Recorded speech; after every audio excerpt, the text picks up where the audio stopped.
ನಮಸ್ತೆ ವೀಕ್ಷಕರೇ, ನಮ್ಮ ಸೂರ್ಯೋದಯ ಕನ್ನಡ ಯೂಟ್ಯೂಬ್ ಚಾನಲ್ಗೆ ನಿಮಗೆಲ್ಲರಿಗೂ ಆದರದ ಸ್ವಾಗತ. ವೀಕ್ಷಕರೇ, ನೀವು ನಮ್ಮ ಚಾನಲ್ಗೆ ಹೊಸಬರಾಗಿದ್ದರೆ ದಯವಿಟ್ಟು ಸಬ್ಸ್ಕ್ರೈಬ್ ಮಾಡಿ ವಿಡಿಯೋನ ವಾಚ್ ಮಾಡಿ. ಬನ್ನಿ ಕಥೆಯನ್ನು ಪ್ರಾರಂಭಿಸೋಣ. ಆದರ್ಶ್ ಒಬ್ಬ ಸಾಧಾರಣ ಕಿರಾಣಿ ಅಂಗಡಿ ವ್ಯಾಪಾರಿ. ಬೆಳಿಗ್ಗೆ 5 ಗಂಟೆಗೆ ಎದ್ದರೆ ಸಾಕು. ಅವನ ದಿನಚರಿ ಮಷಿ ಹಿಡಿದ ಎಣ್ಣೆ ಡಬ್ಬಿಗಳು, ಧೂಳು ಹಿಡಿದ ಗೋಣಿ ಚೀಲಗಳು ಮತ್ತು ಹಳ್ಳಿಯ ಜನರ ದಿನ ಬಳಕೆಯ ವಸ್ತುಗಳ ನಡುವೆ ಕಳೆದು ಹೋಗುತ್ತಿತ್ತು. ಆದರ್ಶ್ನಿಗೆ ತನ್ನ ಅಂಗಡಿಯೇ ದೇಗುಲ.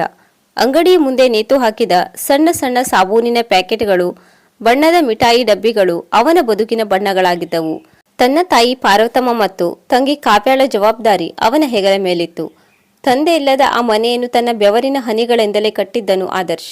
ಅವನಿಗೆ ಜೀವನದ ಬಗ್ಗೆ ದೊಡ್ಡ ದೊಡ್ಡ ಕನಸುಗಳಿರಲಿಲ್ಲ. ತನ್ನ ಕುಟುಂಬ ನೆಮ್ಮದಿಯಿಂದ ಇದ್ದರೆ ಸಾಕು ಎಂಬ ಕನಿಷ್ಠ ಬಯಕೆ ಅವನದು. ಆದರ್ಶ್ನ ಬದುಕಿಗೆ ಒಂದು ಹೊಸ ತಿರುವು ಸಿಕ್ಕಿದ್ದು ಮಾಯಾಳ ಆಗಮನದಿಂದ. ಮಾಯಾ ಹಳ್ಳಿಯವಳಾದರೂ ಅವಳ ನಡೆನುಡಿ ಮತ್ತು ಕನಸುಗಳು ಯಾವುದೋ ದೊಡ್ಡ ಸಿಟಿಯ ಹುಡುಗಿಯಂತಿದ್ದವು. ಅವಳು ಸುಂದರಿ ಎಂಬುದು ಇಡೀ ಊರಿಗೆ ತಿಳಿದಿತ್ತು. ಆದರೆ ಆ ಸೌಂದರ್ಯದ ಹಿಂದೆ ಅಡಗಿದ್ದ ಅಹಂಕಾರದ ಬಗ್ಗೆ ಮಾತ್ರ ಯಾರಿಗೂ ಅರಿವಿರಲಿಲ್ಲ. ಆದರ್ಶ್ನ ಮುಗ್ಧತೆ ಮತ್ತು ಅವನ ಶ್ರಮವನ್ನು ಕಂಡು ಮನೆಯ ಹಿರಿಯರು ಅವರಿಬ್ಬರಿಗೂ ಮದುವೆ ಮಾಡಿಸಿದ್ದರು. ಆದರೆ ಮದುವೆಯ ಮಂಟಪದಲ್ಲಿ ಆದರ್ಶ್ನ ಕೈ ಹಿಡಿದಾಗ ಮಾಯಾಳ ಮನಸ್ಸಿನಲ್ಲಿ ಪ್ರೀತಿಗಿಂತ ಹೆಚ್ಚಾಗಿ ಅಸಹ್ಯವೇ ತುಂಬಿತ್ತು. ಮದುವೆಯಾದ ಹೊಸದರಲ್ಲಿ ಆದರ್ಶ್ ಮಾಯಾಳನ್ನು ದೇವತೆಯಂತೆ ನೋಡುತ್ತಿದ್ದ. ಅಂಗಡಿಯ ಕೆಲಸ ಮುಗಿಸಿ ಮನೆಗೆ ಬರುವಾಗ ಅವಳಿಗಾಗಿ ಮಲ್ಲಿಗೆ ಹೂವು ಅಥವಾ ಅವಳಿಗೆ ಇಷ್ಟವಾದ ಸಣ್ಣ ಪುಟ್ಟ ವಸ್ತುಗಳನ್ನು ತರುವುದನ್ನು ಅವನು ಎಂದೂ ಮರೆಯುತ್ತಿರಲಿಲ್ಲ. ಒಂದು ದಿನ ಸಂಜೆ ಅಂಗಡಿಯಿಂದ ಬಂದ ಆದರ್ಶ್ ನೇರವಾಗಿ ಅಡುಗೆ ಮನೆಯಲ್ಲಿದ್ದ ಮಾಯಾಳ ಬಳಿ ಹೋದನು. ಅಂದು ದಿನವಿಡೀ ಸಾಂಬಾರ್ ಪದಾರ್ಥಗಳ ಮೂಟೆಗಳನ್ನು ಇಳಿಸಿದ್ದರಿಂದ ಅವನ ಕೈಗಳು ಕಪ್ಪಾಗಿದ್ದವು. ಉಗುರುಗಳ ನಡುವೆ ಮಸಿ ಅಂಟಿಕೊಂಡಿತ್ತು. ಮಾಯಾ, ಇವತ್ತು ನಿನಗಾಗಿ ನಿನ್ನಿಷ್ಟದ ಬಾದಾಮಿ ಹಾಲು ತಂದಿದ್ದೇನೆ ಎಂದು ಪ್ರೀತಿಯಿಂದ ಅವಳ ಕೈ ಹಿಡಿಯಲು ಹೋದನು. ಮಾಯಾ ಚಂಗನೆ ಹಿಂದೆ ಸರಿದಳು. ಅವಳ ಮುಖದಲ್ಲಿ ಅಸಹ್ಯದ ಭಾವನೆ ಎದ್ದು ಕಾಣುತ್ತಿತ್ತು. ಛೀ, ದೂರ ನಿಲ್ಲಿ. ನಿಮ್ಮ ಈ ಮಸಿ ಅಂಟಿದ ಕೈಗಳಿಂದ ನನ್ನನ್ನು ಮುಟ್ಟಬೇಡಿ. ನೋಡಿ, ನನ್ನ ರೇಷ್ಮೆಯಂತ ಕೈಗಳು ಎಲ್ಲಿ? ನಿಮ್ಮ ಈ ಹೊಲಸು ಕೈಗಳು ಎಲ್ಲಿ? ಇಡೀ ದಿನ ಆ ಧೂಳು ಮಸಿಯ ನಡುವೆ ಇದ್ದು ನೀವೇ ಆ ಕಿರಾಣಿ ಅಂಗಡಿಯ ಮೂಟೆಯಂತೆ ಆಗಿದ್ದೀರಿ ಎಂದು ಒರಟಾಗಿ ನುಡಿದಳು. ಆದರ್ಶ್ನಿಗೆ ಮುಖಕ್ಕೆ ಹೊಡೆದಂತಾಯಿತು. ಅವನು ಸದ್ದಿಲ್ಲದೆ ಹಿಂತಿರುಗಿ ಹೋಗಿ ಕೈ ತೊಳೆದುಕೊಂಡನು. ಅವನಿಗೆ ಅನಿಸಿದ್ದು ಇಷ್ಟೇ, ಮಾಯಾ ಸ್ವಚ್ಛತೆಗೆ ಆದ್ಯತೆ ನೀಡುತ್ತಾಳೆ ಎಂದು. ಆದರೆ ಅದು ಕೇವಲ ಸ್ವಚ್ಛತೆಯ ವಿಷಯವಾಗಿರಲಿಲ್ಲ. ಅದು ಅವಳ ದೃಷ್ಟಿಯಲ್ಲಿ ಅವನ ಬಗ್ಗೆ ಇದ್ದ ಕೀಳು ಮನೋಭಾವವಾಗಿತ್ತು. ಮಾಯಾ ದಿನವಿಡೀ ಮನೆಯ ಕೆಲಸ ಮಾಡುವುದಕ್ಕಿಂತ ಹೆಚ್ಚಾಗಿ ಕನ್ನಡಿಯ ಮುಂದೆ ಕುಳಿತು ತನ್ನ ಮುಖವನ್ನು ತಾನೇ ನೋಡಿ ಮುಗುಳ್ನಗುತ್ತಾ ಕಳೆಯುತ್ತಿದ್ದಳು. ಅವಳಿಗೆ ಹಳ್ಳಿಯ ಈ ಸಗಣಿ ವಾಸನೆ, ಹಟ್ಟಿಯ ಕೆಲಸಗಳು ಏನೇನೂ ಇಷ್ಟವಿರಲಿಲ್ಲ. ಆದರ್ಶ್ನ ತಾಯಿ ಪಾರ್ವತಮ್ಮ ಏನಾದರೂ ಕೆಲಸ ಹೇಳಿದರೆ, ಅತ್ತೆಯವರೇ, ನಾನು ಇಂತಹ ಕೆಲಸ ಮಾಡಲಿಕ್ಕೆ ಹುಟ್ಟಿದವಳಲ್ಲ. ನನ್ನ ಈ ಕೋಮಲವಾದ ಕೈಗಳು ಸಗಣಿ ಎತ್ತಲು ಅಲ್ಲ, ಬಂಗಾರದ ಬಳೆಗಳನ್ನು ತೊಟ್ಟುಕೊಳ್ಳಲು ಇರುವುದು ಎಂದು ನೇರವಾಗಿ ಹೇಳುತ್ತಿದ್ದಳು. ಪಾರ್ವತಮ್ಮ ಮಗನ ಸಂಸಾರ ಹಾಳಾಗಬಾರದೆಂದು ಎಲ್ಲವನ್ನೂ ಸಹಿಸಿಕೊಳ್ಳುತ್ತಿದ್ದರು. ತಂಗಿ ಕಾವ್ಯಾಳಿಗೆ ಮಾಯಾಳ ವರ್ತನೆ ಕಂಡರೆ ಸಿಟ್ಟು ಬರುತ್ತಿದ್ದರೂ ಅಣ್ಣನ ಮುಖ ನೋಡಿ ಸುಮ್ಮನಾಗುತ್ತಿದ್ದಳು. ಒಂದು ರವಿವಾರ ಆದರ್ಶ್ ಅಂಗಡಿಗೆ ರಜೆ ಹಾಕಿ ಮಾಯಾಳನ್ನು ಪ್ರವಾಸಕ್ಕೆ ಕರೆದೊಯ್ಯಲು ಯೋಜಿಸಿದನು. ಮಾಯಾ, ಬಾ, ಪಕ್ಕದೂರಿನ ಕೆರೆಗೆ ಹೋಗಿ ಬರೋಣ. ಅಲ್ಲಿ ಸೂರ್ಯಾಸ್ತ ತುಂಬಾ ಚೆನ್ನಾಗಿರುತ್ತದೆ ಎಂದನು. ಮಾಯಾ ನಗುತ್ತಾ, ಕೆರೆಗೆ ಹೋಗಿ ಸೂರ್ಯಾಸ್ತ ನೋಡುವುದಾ? ಅದರಲ್ಲಿ ಏನು ದೊಡ್ಡ ವಿಷಯ? ನನಗೆ ಬೇಕಿರೋದು ನಗರದ ದೊಡ್ಡ ಮಾಲ್ಗಳು, AC ರೂಮ್ಗಳು ಮತ್ತು ಐಷಾರಾಮಿ ಹೋಟೆಲ್ಗಳು. ನಿಮ್ಮ ಈ ಹಳ್ಳಿಯ ಜೀವನ ನನಗೆ ಉಸಿರುಗಟ್ಟಿಸುತ್ತಿದೆ. ನೋಡಿ, ನನ್ನ ಗೆಳತಿಯರೆಲ್ಲ ಎಲ್ಲಿಗೆಲ್ಲ ಹೋಗುತ್ತಾರೆ. ನಾನಿಲ್ಲಿ ಒಬ್ಬ ಕಿರಾಣಿ ಅಂಗಡಿಯವನ ಹೆಂಡತಿಯಾಗಿ ಧೂಳು ತಿನ್ನುತ್ತಿದ್ದೇನೆ ಎಂದು ಹೀಯಾಳಿಸಿದಳು. ನಾನು ನಿನಗಿಂತ ಸುಂದರವಾಗಿದ್ದೇನೆ. ಈ ಹಳ್ಳಿಯ ಯಾರಿಗೂ ನಾನು ತಕ್ಕವಳಲ್ಲ. ಇನ್ನೂ ಹೇಳಬೇಕೆಂದರೆ ನೀನು ನನಗೆ ತಕ್ಕವನಲ್ಲ. ಯಾವ ಮುಹೂರ್ತದಲ್ಲಿ ನಿಮ್ಮಂಥವನ ಕೈ ಹಿಡಿದೆನೋ ಎಂದು ಹೇಳಿ ಅವಳು ಮುಖ ತಿರುಗಿಸಿಕೊಂಡಳು. ಮಾಯಾಳ ಮಾತು ಆದರ್ಶ್ನ ಹೃದಯಕ್ಕೆ ಬಾಣದಂತೆ ಚುಚ್ಚಿತು. ಆದರೂ ಅವನು ಮರು ಮಾತನಾಡಲಿಲ್ಲ. ಅವನು ತನ್ನ ಶ್ರಮದ ಮೇಲೆ ನಂಬಿಕೆ ಇಟ್ಟಿದ್ದನು. ಮುಂದೊಂದು ದಿನ ಅವಳಿಗೆ ಒಳ್ಳೆಯ ಬದುಕು ನೀಡುತ್ತೇನೆ ಎಂದು ಮನಸ್ಸಿನಲ್ಲೇ ಅಂದುಕೊಂಡನು. ಮಾಯಾಳ ಈ ಅಸಮಾಧಾನ ಕೇವಲ ಮಾತಿಗೆ ಸೀಮಿತವಾಗಿರಲಿಲ್ಲ. ಅವಳು ತನ್ನ ಮನಸ್ಸಿನ ಕಿಟಕಿಗಳನ್ನು ವಿಕ್ರಮ್ ಎಂಬ ವ್ಯಕ್ತಿಗಾಗಿ ತೆರೆದಿಟ್ಟಿದ್ದಳು. ವಿಕ್ರಮ್ ನಗರದವನು, ನೋಡಲು ಆಕರ್ಷಕವಾಗಿ ಕಾಣುತ್ತಿದ್ದನು ಮತ್ತು ಮಾಯಾಳಿಗೆ ಬೇಕಾದ ಸುಳ್ಳು ಪ್ರಶಂಸೆಗಳನ್ನು ನೀಡುತ್ತಿದ್ದನು. ಆದರ್ಶ್ ಅಂಗಡಿಯಲ್ಲಿ ಕಷ್ಟಪಟ್ಟು ಬೆವರು ಸುರಿಸುತ್ತಿದ್ದರೆ ಮಾಯಾ ಮನೆಯ ಹಿತ್ತಲಿನಲ್ಲಿ ನಿಂತು ಫೋನಿನಲ್ಲಿ ವಿಕ್ರಮ್ ಜೊತೆ ಮಾತನಾಡುತ್ತಿದ್ದಳು. ಅವಳ ದೃಷ್ಟಿಯಲ್ಲಿ ಆದರ್ಶ್ ಕೇವಲ ಒಬ್ಬ ಹಣ ಸಂಪಾದಿಸುವ ಯಂತ್ರವಾಗಿದ್ದ. ಅವಳು ಕನ್ನಡಿಯಲ್ಲಿ ತನ್ನ ಸೌಂದರ್ಯವನ್ನು ನೋಡಿಕೊಂಡಾಗಲೆಲ್ಲ, ಇಷ್ಟು ಸುಂದರವಾದ ಮುಖಕ್ಕೆ ಈ ಹಳ್ಳಿಯ ಕಪ್ಪು ಮೂತಿ ಮನುಷ್ಯ ಆದರ್ಶ್ ಸರಿಹೊಂದುವುದಿಲ್ಲ ಎಂದುಕೊಳ್ಳುತ್ತಿದ್ದಳು. ಅವಳ ಈ ಅಹಂಕಾರ ಮತ್ತು ಅಸಮಾಧಾನವೇ ಮುಂದೆ ಒಂದು ದೊಡ್ಡ ದುರಂತಕ್ಕೆ ಮುನ್ನುಡಿಯಾಗಲಿದೆ ಎಂಬ ಸುಳಿವು ಪಾಪದ ಆದರ್ಶ್ನಿಗೆ ಇರಲಿಲ್ಲ. ಆದರ್ಶ್ ಅಂದು ಸಂಜೆ ಅಂಗಡಿ ಮುಚ್ಚಿ ಮನೆಗೆ ಬರುವಾಗ ದಾರಿಯಲ್ಲಿ ಒಂದು ಸುಂದರವಾದ ಬಳೆಗಳ ಸೆಟ್ ಕೊಂಡುಕೊಂಡಿದ್ದನು. ಅವನ ಕೈಗಳು ಇನ್ನೂ ಕೂಡ ಮಸಿಯಾಗಿದ್ದವು. ಆದರೆ ಹೃದಯದಲ್ಲಿ ಮಾಯಾಳನ್ನು ಸಂತೋಷಪಡಿಸುವ ಆಸೆ ಮಾತ್ರ ಹಚ್ಚ ಹಸಿರಾಗಿತ್ತು. ಮನೆಯ ಬಾಗಿಲು ಹತ್ತಿರ ಬರುತ್ತಿದ್ದಂತೆ ಮಾಯಾ ಯಾರ ಜೊತೆಯೋ ಫೋನಿನಲ್ಲಿ ನಗುತ್ತಾ ಮಾತನಾಡುತ್ತಿರುವುದು ಅವನ ಕಿವಿಗೆ ಬಿದ್ದಿತು. ಆದರ್ಶ್ ಮನೆಯೊಳಗೆ ಹೆಜ್ಜೆ ಇಡುತ್ತಿದ್ದಂತೆ ಮಾಯಾಳ ನಗು ನಿಂತಿತು. ಅವಳು ಅವಸರದಿಂದ ಫೋನನ್ನು ಸೀರೆಯ ಮರೆಯಲ್ಲಿ ಅಡಗಿಸಿದಳು. ಆದರ್ಶ್ನ ಕೈಲಿದ್ದ ಬಳೆಗಳ ಪೊಟ್ಟಣವು ಅವನ ಶ್ರಮದ ಸಂಕೇತವಾಗಿತ್ತು. ಅವನು ಉತ್ಸಾಹದಿಂದ ಅವಳ ಹತ್ತಿರ ಹೋದನು. ಮಾಯಾ, ನೋಡು, ನಿನಗಾಗಿ ಏನು ತಂದಿದ್ದೇನೆ ಎಂದು ಪೊಟ್ಟಣವನ್ನು ಬಿಚ್ಚಿದನು. ಅದರಲ್ಲಿ ಕೆಂಪು ಮತ್ತು ಹಸಿರು ಬಣ್ಣದ ಗಾಜಿನ ಬಳೆಗಳು ಮಿಂಚುತ್ತಿದ್ದವು. ಮಾಯಾ ಅದನ್ನು ಯಾವುದೋ ಕಸ ಎನ್ನುವಂತೆ ನೋಡುತ್ತಿದ್ದಳು. ಈ ಹಳ್ಳಿಯ ಜಾತ್ರೆಯಲ್ಲಿ ಸಿಗುವ ಗಾಜಿನ ಬಳೆಗಳ ನೀನು ನನಗಾಗಿ ತಂದಿರುವುದು? ಇದನ್ನು ಹಾಕಿಕೊಳ್ಳಲು ನನ್ನ ಕೈಗಳೇನು ಮಣ್ಣಿನ ಗೊಂಬೆಗಳು ಅಂದುಕೊಂಡಿರಾ ಎಂದು ಕಿರುಚಿದಳು. ಆದರ್ಶ್ನ ಮುಖ ಸಪ್ಪೆಯಾಯಿತು. ಇಲ್ಲ ಮಾಯಾ, ಇವು ಸುಂದರವಾಗಿವೆ ಎಂದು ತಂದೆ. ಸುಂದರವಾಗಿವೆಯೇ? ನಿಮ್ಮ ದೃಷ್ಟಿಯಲ್ಲಿ ಸುಂದರವಾಗಿರುವುದು ಎಂದರೆ ಇದೇನಾ? ಈ ಬಳೆಗಳ ಬೆಲೆ ಎಷ್ಟು? 100 ರೂಪಾಯಿಯೇ? ನೋಡಿ ಆದರ್ಶ್, ನನಗೆ ಬೇಕಿರೋದು ಬಂಗಾರ, ವೈಡೂರ್ಯ. ಇಂತಹ ಅಗ್ಗದ ವಸ್ತುಗಳನ್ನು ತಂದು ನನ್ನ ಸೌಂದರ್ಯಕ್ಕೆ ಅವಮಾನ ಮಾಡಬೇಡಿ ಎನ್ನುತ್ತಾ ಬಳೆಗಳ ಪೊಟ್ಟಣವನ್ನು ನೆಲಕ್ಕೆ ಎಸೆದಳು. ಬಳೆಗಳು ಚೂರಾಗಿ ನೆಲದ ಮೇಲೆ ಹರಡಿದವು. ಆ ಶಬ್ದ ಕೇಳಿ ಅಡುಗೆ ಮನೆಯಿಂದ ಪಾರ್ವತಮ್ಮ ಓಡಿ ಬಂದರು. ಪಾರ್ವತಮ್ಮ ಒಡೆದ ಬಳೆಗಳನ್ನು ಮತ್ತು ಕಣ್ಣೀರು ತುಂಬಿದ ಮಗನ ಕಣ್ಣುಗಳನ್ನು ನೋಡಿದಂಗಾದರು. ಏನಮ್ಮ ಇದು? ಗಂಡ ಪ್ರೀತಿಯಿಂದ ತಂದಿದ್ದನ್ನು ಹೀಗೆ ಮಾಡುವುದೇ? ಅವನು ದಿನವಿಡೀ ಅಂಗಡಿಯಲ್ಲಿ ಧೂಳು ತಿನ್ನುವುದು ನಿನ್ನ ಸುಖಕ್ಕಾಗಿಯೇ ಅಲ್ಲವೇ ಎಂದು ನೊಂದ ಧ್ವನಿಯಲ್ಲಿ ಹೇಳಿದರು. ಮಾಯಾ ಸಿಟ್ಟಿನಿಂದ ಅತ್ತೆಯತ್ತ ತಿರುಗಿದಳು. ಅತ್ತೆಯವರೇ, ನಿಮ್ಮ ಮಗನ ಆ ಧೂಳು ತಿನ್ನುವ ಬದುಕು ಅವನಿಗೆ ಖುಷಿ ಕೊಡಬಹುದು, ನನಗಲ್ಲ. ಈ ಕಿರಾಣಿ ಅಂಗಡಿಯ ವಾಸನೆ ನನ್ನ ಉಸಿರುಗಟ್ಟಿಸುತ್ತಿದೆ. ನೋಡಿ, ನನ್ನ ಬಣ್ಣ ಮಾಸುತ್ತಿದೆ. ನಾನು ಮದುವೆಯಾಗಿ ಈ ಮನೆಗೆ ಬಂದಾಗಿನಿಂದ ಒಂದು ದಿನವಾದರೂ ನೆಮ್ಮದಿಯಿಂದ ಇದ್ದೇನೆಯೇ? ನನಗೂ ಆಸೆ ಕನಸುಗಳು ಇವೆ. ತಂಗಿ ಕಾವ್ಯ ಮಧ್ಯ ಪ್ರವೇಶಿಸಿ, ಅತ್ತಿಗೆ, ಅಣ್ಣನಿಗೆ ಹೀಗೆ ಮಾತನಾಡಬೇಡಿ. ಅವನು ನಮಗಾಗಿ ಎಷ್ಟು ಕಷ್ಟಪಡುತ್ತಾನೆ ಎಂಬುದು ನಿನಗೆ ಗೊತ್ತಿಲ್ಲವೇ ಎಂದಳು. ಮಾಯಾ ನಗುತ್ತಾ ಹೀಯಾಳಿಸಿದಳು. ಕಷ್ಟವಂತೆ ಕಷ್ಟ. ಈ ಕಿರಾಣಿ ಅಂಗಡಿ ಇಟ್ಟುಕೊಂಡು ಎಷ್ಟು ಸಂಪಾದನೆ ಮಾಡಬಹುದು? ಇವನ ಯೋಗ್ಯತೆಗೆ ನಾನು ಸಿಕ್ಕಿದ್ದೇ ಹೆಚ್ಚು. ನನ್ನ ಅಂದಕ್ಕೆ ಇವನು ಕೆಲಸದವನಾಗಲು ಕೂಡ ಲಾಯಕ್ಕಿಲ್ಲ. ಈ ಮಾತು ಕೇಳಿದ ಆದರ್ಶ್ನಿಗೆ ತಾಳ್ಮೆ ಮೀರಿದಂತಾಯಿತು. ಮಾಯಾ, ಸಾಕು ಮಾಡು. ನಾನು ಕಷ್ಟಪಟ್ಟು ನ್ಯಾಯವಾಗಿ ಸಂಪಾದಿಸುತ್ತಿದ್ದೇನೆ. ನಿನಗೆ ಏನು ಕಡಿಮೆ ಮಾಡಿದ್ದೇನೆ ಹೇಳು? ತಿನ್ನಲು ಅನ್ನ, ಉಡಲು ಬಟ್ಟೆ, ಇರಲು ಮನೆ ಎಲ್ಲವನ್ನೂ ಕೊಟ್ಟಿದ್ದೇನೆ. ಅನ್ನ ಬಟ್ಟೆ ಯಾರು ಬೇಕಾದರೂ ಕೊಡುತ್ತಾರೆ ಆದರ್ಶ್. ಆದರೆ ನನಗೆ ಬೇಕಾದ ವಿಲಾಸಿ ಬದುಕು ಕೊಡುವ ತಾಕತ್ತು ನಿಮಗಿಲ್ಲ. ನಿಮ್ಮ ಈ ಮಸಿ ಅಂಟಿದ ಕೈಗಳನ್ನು ನೋಡಿದರೆ ನನಗೆ ಈಗಲೂ ಅಸಹ್ಯವಾಗುತ್ತಿದೆ ಎಂದು ಹೇಳಿ ಮಾಯಾ ಕೋಪದಿಂದ ರೂಮಿಗೆ ಹೋದಳು. ರೂಮಿನೊಳಗೆ ಹೋಗಿ ಕುಳಿತ ಮಾಯಾಳಿಗೆ ಆದರ್ಶ್ನ ಮೇಲಿನ ದ್ವೇಷ ಜ್ವಾಲೆಯಂತೆ ಉರಿಯುತ್ತಿತ್ತು. ಅವಳು ಮತ್ತೆ ಫೋನ್ ತೆಗೆದು ವಿಕ್ರಮ್ಗೆ ಡಯಲ್ ಮಾಡಿದಳು. ವಿಕ್ರಮ್, ನಾನು ಇಲ್ಲಿ ಇರಲು ಸಾಧ್ಯವೇ ಇಲ್ಲ. ಇವತ್ತು ಮತ್ತೆ ಆ ಬಳೆಗಳ ವಿಚಾರಕ್ಕೆ ಗಲಾಟೆಯಾಯಿತು. ಈ ಕಿರಾಣಿ ಅಂಗಡಿಯವನ ಜೊತೆ ಬದುಕುವುದಕ್ಕಿಂತ ಸಾಯುವುದು ಲೇಸು ಎಂದು ಅತ್ತಳು. ಫೋನಿನ ಇನ್ನೊಂದು ಬದಿಯಿಂದ ವಿಕ್ರಮ್ ಸಂಚಿನ ಧ್ವನಿಯಲ್ಲಿ ಮಾತನಾಡಿದ. ಮಾಯಾ, ಸಮಾಧಾನ ಮಾಡಿಕೋ. ನಾನು ಹೇಳಿದ್ನಲ್ಲ, ನೀನು ಆ ಆದರ್ಶ್ನಿಂದ ದೂರವಾಗಬೇಕೆಂದರೆ ಒಂದೇ ದಾರಿ. ಅವನನ್ನು ನಿನ್ನ ದಾರಿಯಿಂದ ಕಂಪ್ಲೀಟ್ ಆಗಿ ಸರಿಸಬೇಕು. ಮಾಯಾ ಬೆಚ್ಚಿ ಬಿದ್ದಳು. ಅದರ ಅರ್ಥ ಏನು ವಿಕ್ರಮ್? ವಿಕ್ರಮ್ ಕುತಂತ್ರದಿಂದ ವಿವರಿಸಿದ. ಸತ್ತರೆ ಅವನ ಹೆಸರಿನಲ್ಲಿರುವ ಮನೆ, ಆ ಕಿರಾಣಿ ಅಂಗಡಿಯ ಜಾಗ ಎಲ್ಲವೂ ನಿನಗೆ ಸಿಗುತ್ತದೆ. ನಂತರ ನಾವು ನಗರಕ್ಕೆ ಹೋಗಿ ಹಾಯಾಗಿ ಇರಬಹುದು. ನೀನು ಈ ಹಳ್ಳಿಯ ಕೊಳಕಿನಿಂದ ಶಾಶ್ವತವಾಗಿ ಮುಕ್ತಿ ಪಡೆಯಬಹುದು. ಯೋಚಿಸು. ಸುಂದರವಾದ ಬಂಗಲೆ, ಕಾರು, ಹೊಸ ಬಟ್ಟೆಗಳು ಇವೆಲ್ಲವೂ ನಿನ್ನದಾಗುತ್ತವೆ. ಮಾಯಾಳ ಕಣ್ಣ ಮುಂದೆ ನಗರದ ವೈಭೋಗದ ಚಿತ್ರಗಳು ಬಂದವು. ಅವಳ ಸೌಂದರ್ಯಕ್ಕೆ ತಕ್ಕ ಬದುಕು ಸಿಗುತ್ತದೆ ಎಂಬ ಆಸೆ ಅವಳ ಮನಸ್ಸಿನಲ್ಲಿದ್ದ ಮನುಷ್ಯತ್ವವನ್ನು ಕೊಂದು ಹಾಕಿತು. ಆದರೆ ಇದು ಹೇಗೆ ಸಾಧ್ಯ? ಪೊಲೀಸರು ಹಿಡಿದರೆ ಎಂದು ದಿಗಿಲಿನಿಂದ ಕೇಳಿದಳು. ನನಗೆ ಸುರೇಂದ್ರ ಎನ್ನುವ ಸುಪಾರಿ ಕಿಲ್ಲರ್ ಪರಿಚಯವಿದೆ. ಅವನು ಇಂತಹ ಕೆಲಸಗಳಲ್ಲಿ ಎಕ್ಸ್ಪರ್ಟ್. ಇದೊಂದು ದರೋಡೆ ಎಂದು ಬಿಂಬಿಸೋಣ. ಯಾರೋ ಕಳ್ಳರು ಬಂದು ಆಭರಣಕ್ಕಾಗಿ ನಿನ್ನ ಗಂಡನನ್ನು ಕೊಂದರು ಎಂದು ಊರಿನವರಿಗೆ ನಂಬಿಸೋಣ. ನೀನು ಕೇವಲ ನಾಟಕವಾಡಿದರೆ ಸಾಕು ಎಂದು ವಿಕ್ರಮ್ ಹೇಳಿದ. ಕೆಲವು ದಿನಗಳ ನಂತರ ಮಾಯಾ ಇದ್ದಕ್ಕಿದ್ದಂತೆ ಬದಲಾದವಳಂತೆ ನಟಿಸಿದಳು. ಆದರ್ಶ್ನ ಜೊತೆ ಮೆದುವಾಗಿ ಮಾತನಾಡಲು ಶುರು ಮಾಡಿದಳು. ಆದರ್ಶ್ನಿಗೆ ಮಾಯಾ ಬದಲಾಗುತ್ತಿದ್ದಾಳೆ ಎಂದು ಅನಿಸಿ ತುಂಬಾ ಸಂತೋಷವಾಯಿತು. ಒಂದು ರಾತ್ರಿ ಆದರ್ಶ್ ಅಂಗಡಿಯಿಂದ ಬಂದಾಗ ಮಾಯಾ ಅವನಿಗೆ ಬಿಸಿ ನೀರು ಕೊಟ್ಟು ಉಪಚರಿಸಿದಳು. ನನ್ನನ್ನು ಕ್ಷಮಿಸಿ ಆದರ್ಶ್, ನಾನು ಇಷ್ಟು ದಿನ ನಿಮ್ಮನ್ನು ತುಂಬಾ ನೋಯಿಸಿದೆ. ನೀವು ನಮಗಾಗಿ ಎಷ್ಟು ಕಷ್ಟಪಡುತ್ತೀರಿ ಎಂದು ಈಗ ನನಗೆ ಅರ್ಥವಾಗುತ್ತಿದೆ ಎಂದು ಕಪಟ ನಾಟಕವಾಡಿದಳು. ಮುಗ್ಧ ಆದರ್ಶ್ ಅವಳ ಮಾತನ್ನು ನಂಬಿ ಪರವಾಗಿಲ್ಲ ಮಾಯಾ, ನಿನಗೆ ಈ ಹಳ್ಳಿಯ ಜೀವನ ಇಷ್ಟವಿಲ್ಲದಿರಬಹುದು. ಆದರೆ ನಾನು ನಿನಗಾಗಿ ಅತಿ ಶೀಘ್ರದಲ್ಲೇ ನಗರದಲ್ಲಿ ಒಂದು ಸಣ್ಣ ಅಂಗಡಿ ಇಡುತ್ತೇನೆ. ನಾವೆಲ್ಲರೂ ಅಲ್ಲಿಗೆ ಹೋಗೋಣ ಎಂದನು. ಆದರ್ಶ್ನ ಕಣ್ಣಿನಲ್ಲಿ ಕಂಡ ಆ ಪ್ರೀತಿಯ ಕಿರಣ ಮಾಯಾಳ ಕ್ರೂರ ಮನಸ್ಸನ್ನು ಕರಗಿಸಲಿಲ್ಲ. ಅವಳು ಮನಸ್ಸಿನಲ್ಲೇ ಅಂದುಕೊಂಡಳು, ಪಾಪ ಆದರ್ಶ್, ನಿನಗೆ ಗೊತ್ತಿಲ್ಲ, ಇನ್ನು ಕೆಲವೇ ದಿನಗಳಲ್ಲಿ ನೀನು ಈ ಪ್ರಪಂಚದಿಂದಲೇ ಶಾಶ್ವತವಾಗಿ ದೂರವಾಗಲಿದ್ದೀಯ. ನನ್ನ ಸುಂದರ ಭವಿಷ್ಯಕ್ಕೆ ನಿನ್ನ ಸಾವೇ ಎಣೆ. ಇತ್ತ ಸಂಚು ಸಿದ್ಧವಾಗಿತ್ತು. ಮುಂದಿನ ಅಮಾವಾಸ್ಯೆಯ ರಾತ್ರಿ ಆದರ್ಶ್ನ ಜೀವನದ ಕೊನೆಯ ರಾತ್ರಿಯಾಗಲಿತ್ತು. ಮಾಯಾ ಮತ್ತು ವಿಕ್ರಮ್ ಸೇರಿ ಸ್ಕೆಚ್ ಹಾಕಿದ್ದರು. ಆದರ್ಶ್ನ ಮುಗ್ಧತೆಗೆ ಕಾಲವೇ ಸಂಚು ಹೂಡಿದಂತಿತ್ತು.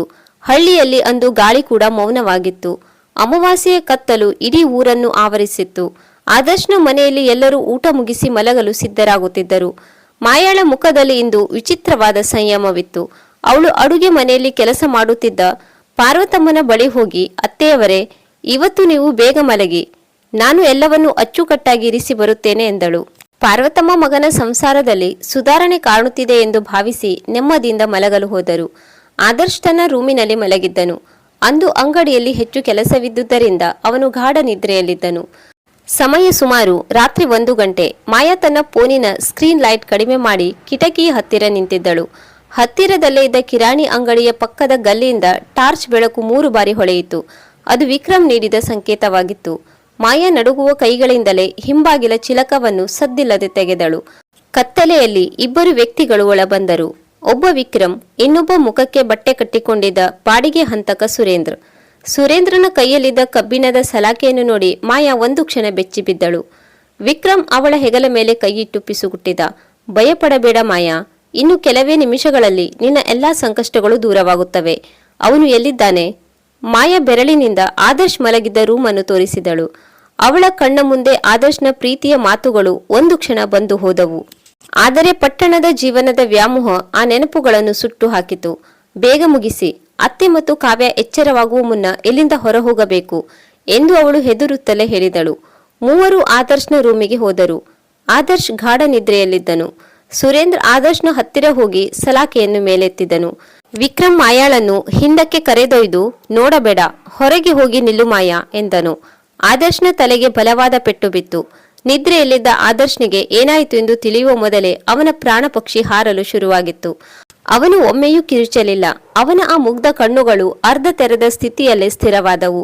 ತನ್ನ ಪ್ರಾಣಕ್ಕಿಂತ ಹೆಚ್ಚಾಗಿ ಪ್ರೀತಿಸಿದ ಹೆಂಡತಿಯೇ ತನ್ನ ಸಾವಿಗೆ ದಾರಿ ಮಾಡಿಕೊಟ್ಟಿದ್ದಾಳೆ ಎಂಬ ಸತ್ಯ ಅವನಿಗೆ ತಿಳಿಯಲೇ ಇಲ್ಲ.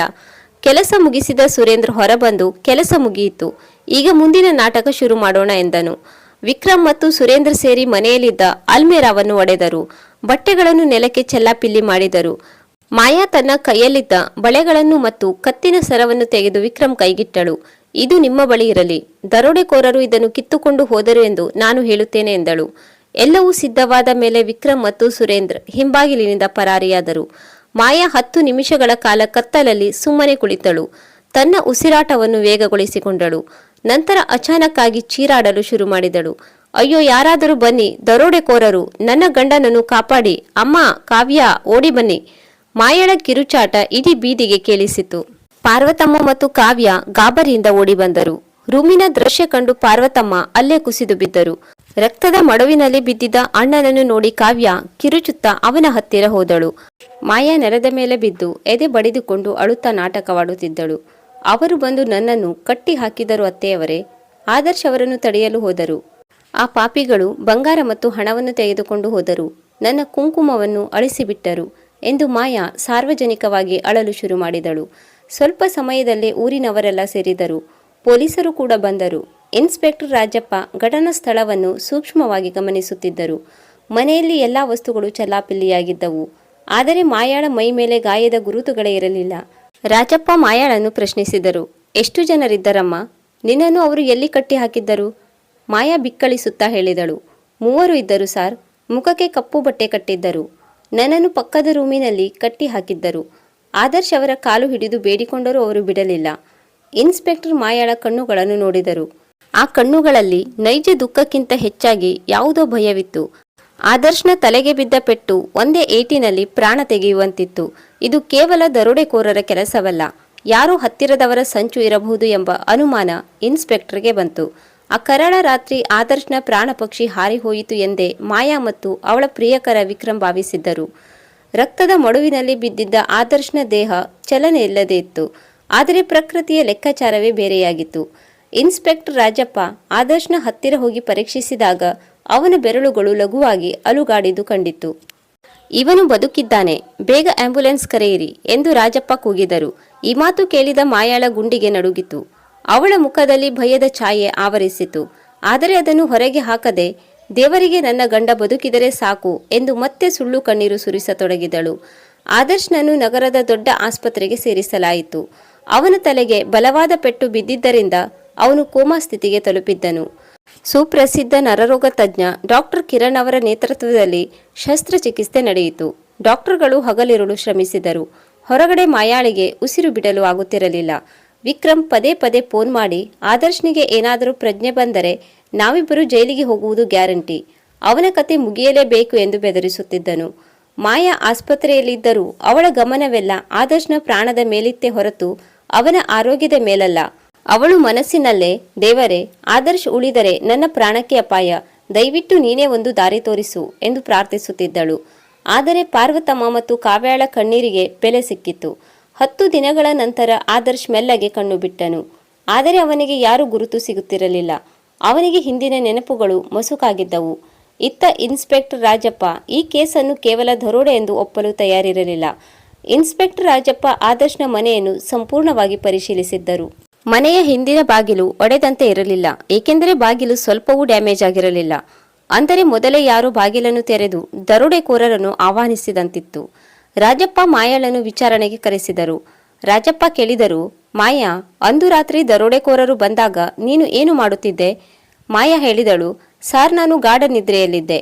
ಅವರು ನನ್ನ ಬಾಯಿ ಮುಚ್ಚಿ ಪಕ್ಕದ ರೂಮಿನಲ್ಲಿ ಕಟ್ಟಿ ಹಾಕಿದ್ದರು. ಆಗ ರಾಜಪ್ಪ ಹೇಳಿದರು, ಮಾಯಾ, ವಿಚಿತ್ರವೆಂದರೆ ನಿನ್ನ ಕೈಕಾಲುಗಳನ್ನು ಕಟ್ಟಿದ ಹಗ್ಗವು ಮನೆಯಲ್ಲೇ ಇದ್ದ ಹೊಸ ಹಗ್ಗವಾಗಿತ್ತು. ದರೋಡೆಕೋರರು ಹಗ್ಗವನ್ನು ಕೂಡ ಮನೆಯಲ್ಲೇ ಹುಡುಕಿ ಕಟ್ಟಿದ್ದರಾ? ಮತ್ತು ನಿನ್ನ ಮೈ ಮೇಲೆ ಒಂದೇ ಒಂದು ಪರಿಚಿತ ಗುರುತು ಇಲ್ಲವೇಕೆ? ಮಾಯಾ ತಡಬಡಾಯಿಸಿದಳು. ಅದು ಸರ್, ಅವರು ತುಂಬ ಸಭ್ಯರಾಗಿದ್ದರು ಅನಿಸುತ್ತದೆ. ರಾಜಪ್ಪ ನಕ್ಕರು. ಸಭ್ಯ ದರೋಡೆಕೋರರು ಇರಲಿ ಬಿಡು. ರಾಜಪ್ಪ ಮಾಯಾಳ ಫೋನನ್ನು ಮುಟ್ಟುಗೋಲು ಹಾಕಿಕೊಂಡರು. ಅವಳು ಡಿಲೀಟ್ ಮಾಡಿದ್ದ ಸಂದೇಶಗಳನ್ನು ಸೈಬರ್ ಕ್ರೈಮ್ ವಿಭಾಗದ ಸಹಾಯದಿಂದ ಮರುಪಡೆದರು. ಅಲ್ಲಿ ವಿಕ್ರಮ್ ಮತ್ತು ಮಾಯಾಳ ನಡುವೆ ನಡೆದ ಪ್ರತಿಯೊಂದು ಸಂಚಿನ ವಿವರಗಳು ಎಳೆ ಎಳೆಯಾಗಿ ಬಿಚ್ಚಿಕೊಂಡವು. ಅದೇ ಸಮಯದಲ್ಲಿ ಪೊಲೀಸರು ಹಳ್ಳಿಯ ಹತ್ತಿರವಿದ್ದ ಪೆಟ್ರೋಲ್ ಬಂಕ್ ಸಿಸಿಟಿವಿಯಲ್ಲಿ ವಿಕ್ರಮ್ ಮತ್ತು ಇನ್ನೊಬ್ಬ ವ್ಯಕ್ತಿ ಬೈಕ್ನಲ್ಲಿ ಹೋಗುತ್ತಿರುವುದನ್ನು ಪತ್ತೆ ಹಚ್ಚಿದರು. ಆ ಬೈಕ್ನ ನಂಬರ್ ಪ್ಲೇಟ್ ಕದೀಮ ಸುರೇಂದ್ರನ ಹೆಸರಲ್ಲಿತ್ತು. ಆಸ್ಪತ್ರೆಯಲ್ಲಿ ಆದರ್ಶ್ ಸಂಪೂರ್ಣ ಚೇತರಿಸಿಕೊಳ್ಳುತ್ತಿದ್ದನು. ಆದರ್ಶ್ ಆಸ್ಪತ್ರೆಯಿಂದ ಮನೆಗೆ ಮರಳಿದ್ದರೂ ಅವನಿಗೆ ಅಂದು ರಾತ್ರಿ ನಡೆದ ಘಟನೆಗಳ ಬಗ್ಗೆ ಏನೂ ನೆನಪಿರಲಿಲ್ಲ. ವೈದ್ಯರ ಪ್ರಕಾರ ತಲೆಗೆ ಬಿದ್ದ ಪೆಟ್ಟಿನಿಂದಾಗಿ ಅವನಿಗೆ ಆ ಕ್ಷಣದ ನೆನಪುಗಳು ಅಳಿಸಿ ಹೋಗಿದ್ದವು. ತಾನು ಗಾಢ ನಿದ್ರೆಯಲ್ಲಿದ್ದಾಗ ಯಾರೋ ಅಪರಿಚಿತರು ಬಂದು ಹಲ್ಲೆ ಮಾಡಿದರು ಎಂದೇ ಅವನು ನಂಬಿದ್ದನು. ಮಾಯಾ ಇದನ್ನು ನೋಡಿ ನಿರಾಳವಾಗಿದ್ದಳು. ಆದರ್ಶ್ನಿಗೆ ಏನೂ ನೆನಪಿಲ್ಲದಿರುವುದು ನನಗೆ ವರವಾಯಿತು ಎಂದು ಅವಳು ವಿಕ್ರಮ್ ಜೊತೆ ಸಂಭ್ರಮಿಸುತ್ತಿದ್ದಳು. ಆದರೆ ಇನ್ಸ್ಪೆಕ್ಟರ್ ರಾಜಪ್ಪನವರ ತನಿಖೆ ಮಾತ್ರ ನಿಂತಿರಲಿಲ್ಲ. ಅವರು ಒಂದು ಅಂತಿಮ ತಂತ್ರ ಹೂಡಲು ನಿರ್ಧರಿಸಿದರು. ಒಂದು ಸಂಜೆ ರಾಜಪ್ಪ ಆದರ್ಶ್ನ ಮನೆಗೆ ಬಂದರು. ಮಾಯಾ, ಪಾರ್ವತಮ್ಮ ಮತ್ತು ಆದರ್ಶ್ ಮನೆಯಲ್ಲಿದ್ದರು. ರಾಜಪ್ಪ ಕೇಳಿದರು, ಆದರ್ಶ್, ನಿನಗೆ ಒಂದು ಗುಡ್ ನ್ಯೂಸ್. ಆ ದರೋಡೆಕೋರರಲ್ಲಿ ಒಬ್ಬನನ್ನು ನಾವು ಹಿಡಿದಿದ್ದೇವೆ. ಅವನು ಒಬ್ಬ ಸುಪಾರಿ ಕಿಲ್ಲರ್. ಅವನ ಫೋನ್ ರೆಕಾರ್ಡ್ಸ್ ಪರೀಕ್ಷಿಸಿದಾಗ ನಮಗೆ ಒಂದು ಆಘಾತಕಾರಿ ವಿಷಯ ತಿಳಿಯಿತು. ರಾಜಪ್ಪ ಮಾಯಾಳ ಮುಖವನ್ನೇ ನೋಡುತ್ತಾ ಮಾತನಾಡುತ್ತಿದ್ದರು. ಮಾಯಾಳ ಮುಖ ಬೆವರಿತ್ತು. ರಾಜಪ್ಪ ಹೇಳಿದರು, ಆ ಹಂತಕನಿಗೆ ಯಾರೋ ಮನೆಯವರೇ ಬಾಗಿಲು ತೆರೆದು ಕೊಟ್ಟಿದ್ದಾರೆ ಎಂಬ ಸಂಶಯ ನಮಗಿದೆ. ಅಷ್ಟೇ ಅಲ್ಲ, ಆ ಹಂತಕ ಪೊಲೀಸರ ಏಟಿಗೆ ಹೆದರಿ ಯಜಮಾನಿಯ ಹೆಸರನ್ನು ಬಾಯ್ಬಿಟ್ಟಿದ್ದಾನೆ. ಆ ಹಂತಕ ಹೇಳಿದ ಯಜಮಾನಿ ಯಾರು ಗೊತ್ತಾ ಆದರ್ಶ್? ಆದರ್ಶ್ ಕುತೂಹಲದಿಂದ ಯಾರು ಸಾರ್ ಎಂದು ಕೇಳಿದನು. ರಾಜಪ್ಪ ಮಾಯಾಳ ಕಡೆಗೆ ತಿರುಗಿ, ಮಾಯಾ, ನಿನಗೆ ಗೊತ್ತಿರಬೇಕಲ್ಲವೇ? ಆ ಹಂತಕ ನಿನ್ನ ಹೆಸರನ್ನೇ ಹೇಳುತ್ತಿದ್ದಾನಲ್ಲ ಎಂದು ಗರ್ಜಿಸಿದರು. ಮಾಯಾ ಅಕ್ಷರಶಃ ನಡುಗತೊಡಗಿದಳು. ರಾಜಪ್ಪ ಸುಳ್ಳು ಹೇಳುತ್ತಿದ್ದಾರೆ ಎಂಬುದು ಅವಳಿಗೆ ತಿಳಿಯಲಿಲ್ಲ. ಪೊಲೀಸರ ಹತ್ತಿರ ಎಲ್ಲ ಸಾಕ್ಷಿಗಳಿವೆ ಎಂದು ಭಾವಿಸಿದವಳು ಪತರಗುಟ್ಟಿದಳು. ಮಾಯಾ ಹೇಳಿದಳು, ಇಲ್ಲ ಸರ್, ನಾನು ಒಬ್ಬಳೇ ಮಾಡಿದ್ದಲ್ಲ. ಇದೆಲ್ಲ ವಿಕ್ರಮ್ ಹೇಳಿದ ಮಾತು ಕೇಳಿ ಮಾಡಿದ್ದು. ನಾನೇನು ಮಾಡಲಿ? ಅವನು ನನಗೆ ನಗರದಲ್ಲಿ ಸುಂದರ ಜೀವನ ಕೊಡುತ್ತೇನೆ ಎಂದು ಆಸೆ ತೋರಿಸಿದ ಸರ್. ಆದರ್ಶ್ನಿಗೆ ಸಿಡಿಲು ಬಡಿದಂತಾಯಿತು. ಅವನು ಸ್ತಬ್ಧನಾಗಿ ತನ್ನ ಹೆಂಡತಿಯನ್ನು ನೋಡುತ್ತಿದ್ದನು. ಆದರ್ಶ್ ಹೇಳಿದ, ಮಾಯಾ, ನೀನು ಏನು ಹೇಳುತ್ತಿದ್ದೀಯಾ? ನೀನೇ ಬಾಗಿಲು ತೆರೆದಿದ್ದ? ನೀನೇ ನನ್ನನ್ನು ಕೊಲ್ಲಲು ಸುಪಾರಿ ಕೊಟ್ಟಿದ್ದ? ಮಾಯಾ ಅಳುತ್ತಾ ಆದರ್ಶ್ನ ಕಾಲು ಹಿಡಿದಳು. ಹೌದು ಆದರ್ಶ್, ಕ್ಷಮಿಸಿಬಿಡಿ. ನಿಮ್ಮ ಆ ಮಸಿ ಅಂಟಿದ ಕೈಗಳು, ಈ ಹಳ್ಳಿಯ ಜೀವನ ನನಗೆ ಸಾಕಾಗಿತ್ತು. ವಿಕ್ರಮ್ ನನಗೆ ಬಣ್ಣದ ಲೋಕ ತೋರಿಸಿದ. ಅವನ ಮಾತಿಗೆ ಮರುಳಾಗಿ ನಾನು ದಾರಿ ತಪ್ಪಿದೆ. ಸುರೇಂದ್ರನಿಗೆ ನಾನು ಮನೆಯ ಬಾಗಿಲು ತೆರೆದುಕೊಟ್ಟಿದ್ದು ನಿಜ. ಆ ಒಡವೆಗಳನ್ನು ನಾನೇ ಬಚ್ಚಿಟ್ಟಿದ್ದು ನಿಜ. ಆದರ್ಶ್ನ ಕಣ್ಣಿನಲ್ಲಿ ನೀರಿರಲಿಲ್ಲ, ಬದಲಾಗಿ ಒಂದು ರೀತಿಯ ಶೂನ್ಯವಿತ್ತು. ತಾನು ಯಾರನ್ನು ದೇವತೆ ಎಂದು ಪೂಜಿಸಿದ್ದೇನೋ ಅವಳೇ ತನ್ನ ಸಾವಿಗೆ ಬೆಲೆ ಕಟ್ಟಿದಳು ಎಂಬ ಸತ್ಯ ಅವನನ್ನು ಜರ್ಜರಿತಗೊಳಿಸಿತು. ರಾಜಪ್ಪ ತಕ್ಷಣ ತಮ್ಮ ಜೇಬಿನಿಂದ ಒಂದು ವಾಯ್ಸ್ ರೆಕಾರ್ಡರ್ ಹೊರತೆಗೆದರು. ಧನ್ಯವಾದಗಳು ಮಾಯಾ. ನಿನಗೆ ಗೊತ್ತಿರಲಿ, ಹಂತಕ ಸುರೇಂದ್ರ ಇನ್ನೂ ನಮಗೆ ಸಿಕ್ಕಿಲ್ಲ. ಆದರೆ ನೀನು ಈಗ ಸ್ವತಃ ಸತ್ಯ ಒಪ್ಪಿಕೊಂಡಿದ್ದೀಯಾ. ಇದೇ ನಮಗೆ ಬೇಕಾಗಿದ್ದ ಅಂತಿಮ ಸಾಕ್ಷಿ. ಪಾರ್ವತಮ್ಮ ಮಗನ ಕಡೆ ಓಡಿ ಬಂದು ಅಪ್ಪಿಕೊಂಡರು. ಕಾವ್ಯ ಮಾಯಾಳನ್ನು ಅಸಹ್ಯದಿಂದ ನೋಡುತ್ತಾ, ನನ್ನ ಅಣ್ಣ ನಿನಗೆ ಏನು ಕಡಿಮೆ ಮಾಡಿದ್ದ? ಬಣ್ಣದ ಬದುಕಿನ ಆಸೆಗೆ ಬಿದ್ದು ಅಕ್ಕರೆಯ ಗೂಡನೆ ಸುಟ್ಟು ಬಿಟ್ಟೆಯಲ್ಲ ಎಂದು ಕಿರುಚಿದಳು. ಪೊಲೀಸರು ಮಾಯಾಳ ಕೈಗೆ ಬೇಡಿ ತೊಡಿಸಿದರು. ಮಾಯಾಳ ಪ್ರತಿಯೊಂದು ಮಾತು ರೆಕಾರ್ಡ್ ಆಗಿತ್ತು. ಅವಳ ಪಾಪವೇ ಅವಳಿಗೆ ಶಿಕ್ಷೆಯನ್ನು ಖಚಿತಪಡಿಸಿತು. ಆದರ್ಶ್ನಿಗೆ ಆ ಕ್ಷಣ ಅರಿವಾಯಿತು, ಸೌಂದರ್ಯ ಎಂಬುದು ಕೇವಲ ಚರ್ಮಕ್ಕೆ ಸಂಬಂಧಿಸಿದ್ದಲ್ಲ, ಅದು ಮನಸ್ಸಿಗೆ ಸಂಬಂಧಿಸಿದ್ದು ಎಂದು. ಮಾಯಾಳು ಸುಂದರಿಯಾಗಿದ್ದರೂ ಅವಳ ಮನಸ್ಸು ಕಪ್ಪಾಗಿತ್ತು. ಆದರ್ಶ್ನ ಕೈಗಳು ಮಸಿಯಾಗಿದ್ದರೂ ಅವನ ಆತ್ಮ ಶುದ್ಧವಾಗಿತ್ತು. ಮಾಯಾ ಪೊಲೀಸರ ಮುಂದೆ ತನ್ನ ತಪ್ಪನ್ನು ಒಪ್ಪಿಕೊಂಡ ತಕ್ಷಣ ಇನ್ಸ್ಪೆಕ್ಟರ್ ರಾಜಪ್ಪ ಕಾರ್ಯಾಚರಣೆಯನ್ನು ಚುರುಕುಗೊಳಿಸಿದರು. ಮಾಯಾಳ ವಿಚಾರಣೆಯಿಂದ ವಿಕ್ರಮ್ ಮತ್ತು ಸುರೇಂದ್ರ ಎಲ್ಲಿದ್ದಾರೆ ಎಂಬ ಸುಳಿವು ಪೊಲೀಸರಿಗೆ ಸಿಕ್ಕಿತು. ಮಾಯಾ ಸಿಕ್ಕಿಬಿದ್ದ ಸುದ್ದಿ ತಿಳಿಯುತ್ತಿದ್ದಂತೆ ವಿಕ್ರಮ್ ತನ್ನ ಬೈಕ್ ಹತ್ತಿ ಪಕ್ಕದ ರಾಜ್ಯಕ್ಕೆ ಪರಾರಿಯಾಗಲು ಯತ್ನಿಸಿದನು. ಆದರೆ ರಾಜಪ್ಪ ಮೊದಲೇ ಹೈವೇ ಟೋಲ್ಗೇಟ್ಗಳಲ್ಲಿ ಅಲರ್ಟ್ ಘೋಷಿಸಿದ್ದರು. ವಿಕ್ರಮ್ ತನ್ನ ಫೋನ್ ಸ್ವಿಚ್ ಆಫ್ ಮಾಡಿದ್ದರೂ ಅವನ ಬೈಕ್ನಲ್ಲಿದ್ದ GPS ಟ್ರ್ಯಾಕರ್ ಪೊಲೀಸರಿಗೆ ಸಹಾಯ ಮಾಡಿತು. ನಗರದ ಹೊರವಲಯದ ಒಂದು ಸಣ್ಣ ಹೋಟೆಲ್ನಲ್ಲಿ ಅಡಗಿದ ವಿಕ್ರಮ್ನನ್ನು ಪೊಲೀಸರು ಸುತ್ತುವರೆದರು. ಸುರೇಂದ್ರ ಒಬ್ಬ ಹಳೆ ಅಪರಾಧಿಯಾಗಿದ್ದರಿಂದ ಅಷ್ಟು ಸುಲಭವಾಗಿ ಸಿಗುವವನಲ್ಲ ಎಂದು ರಾಜಪ್ಪನವರಿಗೆ ತಿಳಿದಿತ್ತು. ಅವನು ತನ್ನ ಹಳೆ ಅಡ್ಡಗಳಾದ ಮಂಡ್ಯ ಮತ್ತು ಮೈಸೂರಿನ ಸುತ್ತಮುತ್ತ ಅಡಗಿರಬಹುದು ಎಂದು ಪೊಲೀಸರು ಶಂಕಿಸಿದರು. ಪೊಲೀಸರು ಸುರೇಂದ್ರನ ಹಳೆಯ ಸ್ನೇಹಿತರ ಮೇಲೆ ನಿಗಾ ಇರಿಸಿದರು. ವಿಕ್ರಮ್ನನ್ನು ವಿಚಾರಣೆ ಮಾಡಿದಾಗ ಸುರೇಂದ್ರನಿಗೆ ಸಲ್ಲಬೇಕಿದ್ದ ಬಾಕಿ ಹಣವನ್ನು ಕೊಡಲು ಒಂದು ತೋಟದ ಮನೆಯಲ್ಲಿ ಭೇಟಿಯಾಗುವ ಪ್ಲಾನ್ ಇರುವುದು ತಿಳಿಯಿತು. ಪೊಲೀಸರು ಸಿವಿಲ್ ಡ್ರೆಸ್ನಲ್ಲಿ ಅಲ್ಲಿ ಹೊಂಚು ಹಾಕಿದರು. ಸುರೇಂದ್ರ ಹಣಕ್ಕಾಗಿ ಬಂದಾಗ ಪೊಲೀಸರು ಹಠಾತ್ ದಾಳಿ ಮಾಡಿ ಅವನನ್ನು ಬೆನ್ನಟ್ಟಿ ಹಿಡಿದರು. ಅವನ ಬಳಿಯಿದ್ದ ಕೊಲೆಗೆ ಬಳಸಿದ ಕಬ್ಬಿಣದ ಸಲಾಕೆ ಕೂಡ ಪತ್ತೆಯಾಯಿತು. ನ್ಯಾಯಾಲಯದಲ್ಲಿ ವಿಚಾರಣೆ ಆರಂಭವಾದಾಗ ಮಾಯಾಳ ಸ್ವಯಂ ಪ್ರೇರಿತ ಪಾಪದ ಒಪ್ಪಿಗೆ, ವಿಕ್ರಮ್ನ ಕಾಲ್ ರೆಕಾರ್ಡ್ಸ್ ಮತ್ತು ಸುರೇಂದ್ರನ ಬಳಿ ಸಿಕ್ಕ ಆಯುಧಗಳು ಪ್ರಬಲ ಸಾಕ್ಷಿಗಳಾದವು. ನ್ಯಾಯಾಲಯವು ಮಾಯಾ, ವಿಕ್ರಮ್ ಮತ್ತು ಸುರೇಂದ್ರನಿಗೆ ಜೀವಾವಧಿ ಶಿಕ್ಷೆ ಹಾಗೂ ಭಾರಿ ದಂಡವನ್ನು ವಿಧಿಸಿತು. ಮಾಯಾ ಜೈಲಿನ ಕತ್ತಲೆ ಕೋಣೆಗೆ ಹೋಗುವಾಗ ಅವಳ ಸೌಂದರ್ಯದ ಅಹಂಕಾರ ಮತ್ತು ಬಣ್ಣದ ಬದುಕಿನ ಭ್ರಮೆ ಮಣ್ಣು ಪಾಲಾಗಿತ್ತು. ಮಾಯಾ ಜೈಲು ಪಾಲಾದ ನಂತರ ಆದರ್ಶ್ನ ಮನೆಯಲ್ಲಿ ಮೌನ ಆವರಿಸಿತ್ತು. ತಾನು ಪ್ರೀತಿಸಿದವಳು ಮಾಡಿದ ದ್ರೋಹ ಅವನನ್ನು ಒಳಗಿನಿಂದ ಕುಗ್ಗಿಸಿತ್ತು. ಆದರೆ ಅವನ ತಾಯಿ ಪಾರ್ವತಮ್ಮ ಮತ್ತು ತಂಗಿ ಕಾವ್ಯ ಅವನಿಗೆ ಆಸರೆಯಾದರು. ಆದರ್ಶ್ ಒಂದು ದಿನ ತನ್ನ ಕಿರಾಣಿ ಅಂಗಡಿಯ ಮುಂದೆ ನಿಂತು ತನ್ನ ಕೈಗಳನ್ನು ನೋಡಿಕೊಂಡನು. ಅಂದು ಮಾಯಾ ಹಿಯಾಳಿಸಿದ್ದ ಅದೇ ಮಸಿ ಅಂಟಿದ ಕೈಗಳು ಇವತ್ತು ಅವನಿಗೆ ಹೆಮ್ಮೆ ಅನಿಸಿದವು. ಆದರ್ಶ್ ಕೇವಲ ಕಿರಾಣಿ ವ್ಯಾಪಾರಕ್ಕೆ ಸೀಮಿತವಾಗದೆ ಹಳ್ಳಿಯ ರೈತರಿಂದ ನೇರವಾಗಿ ದವಸ ಧಾನ್ಯಗಳನ್ನು ಖರೀದಿಸಿ ನಗರಗಳಿಗೆ ಪೂರೈಸುವ ಹೊಸ ಉದ್ಯಮ ಆರಂಭಿಸಿದನು. ಅವನ ಪ್ರಾಮಾಣಿಕತೆಯನ್ನು ಕಂಡು ಬ್ಯಾಂಕ್ಗಳು ಕೂಡ ಸಾಲ ನೀಡಿದವು. ಅವನ ಮಸಿಯ ಕೈಗಳು ಈಗ 10 ಜನರಿಗೆ ಕೆಲಸ ನೀಡುವ ಶಕ್ತಿಯಾದವು. ಅವನ ಅಂಗಡಿ ಈಗ ಆದರ್ಶ್ ಟ್ರೇಡರ್ಸ್ ಎಂಬ ದೊಡ್ಡ ಮಳಿಗೆಯಾಗಿ ಬೆಳೆಯಿತು. ವೀಕ್ಷಕರೇ, ನಮ್ಮ ಕಥೆಯ ಬಗ್ಗೆ ನಿಮ್ಮ ಅನಿಸಿಕೆ ಅಭಿಪ್ರಾಯಗಳನ್ನು ಕಮೆಂಟ್ ಮೂಲಕ ತಿಳಿಸಿ. ಹಾಗೆಯೇ ನಮ್ಮ ಕತೆ ಇಷ್ಟವಾಗಿದ್ದಲ್ಲಿ ದಯವಿಟ್ಟು ಒಂದು ಲೈಕ್ ಕೊಡಿ ಹಾಗೂ ನಿಮ್ಮವರಿಗೆ ಶೇರ್ ಮಾಡಿ. ಹೊಸ ಕಥೆಯೊಂದಿಗೆ ಮತ್ತೊಮ್ಮೆ ಭೇಟಿಯಾಗೋಣ. ಸದಾಕಾಲ ನಗುತ್ತಿರಿ. ಧನ್ಯವಾದಗಳು.